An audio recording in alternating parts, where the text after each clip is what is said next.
Carcasse puante d'Holambé, quand est-ce que Paul Biya va-t-il commencer à désinfecter?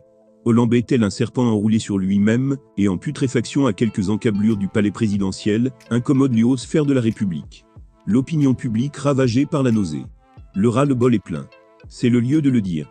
Les Camerounais ont les nerfs à fleur de peau suite à la nauséeuse affaire du complexe sportif d'Holambé, conjuguée à l'exhortation du président de la République à ses concitoyens de se joindre à lui, pour combattre l'enrichissement illicite au détriment du trésor public. Juste quelques jours après son message à la nation, le complexe sportif d'Holambé à l'abandon par la société canadienne Magil est venu comme un test grandeur nature de l'exhortation présidentielle. C'est pourtant des rangs du gouvernement que la déflagration est venue, avec la lettre du ministre des Sports et de l'Éducation physique Mincet, adressée au secrétaire général des services du Premier ministre, accablant Magil d'avoir abandonné Holambé à son triste sort quand bien même l'enveloppe allouée aux travaux avait été consommée.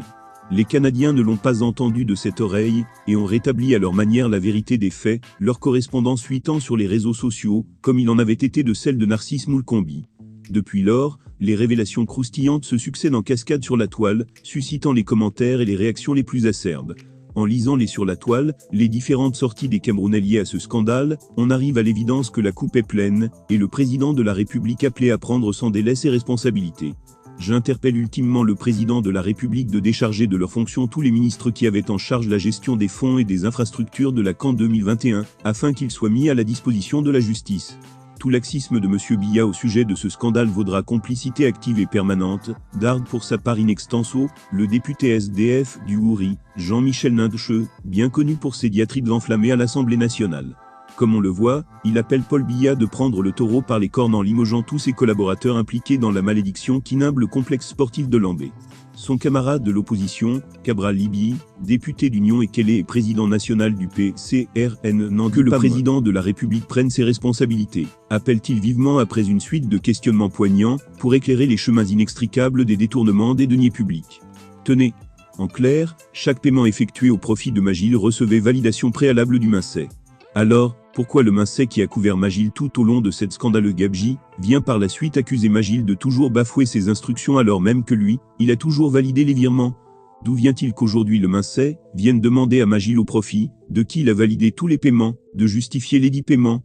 Pourquoi Magil qui a reçu tous les paiements de l'ordre de 53 milliards en tout, n'a pas effectué impunément les travaux, et vient par la suite accuser le Mincet, lit-on sur la page Facebook de l'homme politique. Il conclut en précisant qu'il est clair qu'il s'agit d'une bande de malfaiteurs qui essaie d'embrouiller les Camerounais. Les uns veulent liquider les autres, les uns veulent couvrir les autres. Un autre homme politique désabusé et pris de nausée par cette affaire est le président national du MPDR, champ d'atomes contenu dans une publication, Vérité et mensonge sur Holambé. Il vient toujours un temps où la justice s'impose, où les gouvernants après avoir été longtemps trompés par leurs collaborateurs et subalternes de tous les niveaux, se réveillent et découvrent la vérité, manifestent ultimement leur autorité, pour faire la lumière, et engagent la réparation des torts. La bonne gouvernance, c'est d'abord et avant tout, le respect des citoyens par les gouvernants et vice-versa, indique-t-il avant de prévenir, que lorsque les gouvernants se murent dans un silence dédaigneux, orgueilleux, et condescendant, ils allument des feux involontaires susceptibles à terme de déstabiliser la société. Et si au lieu de se taire, ou de faire amende honorable, derniers se lancent dans des mensonges, alors il faut convenir qu'ils ont choisi de ruiner la confiance du citoyen, d'orchestrer la fracture avec le peuple, et de trahir définitivement les intérêts nationaux, conclut-il en mettant en garde les autorités camerounaises de gérer, ce qu'il est convenu d'appeler Holambé avec légèreté.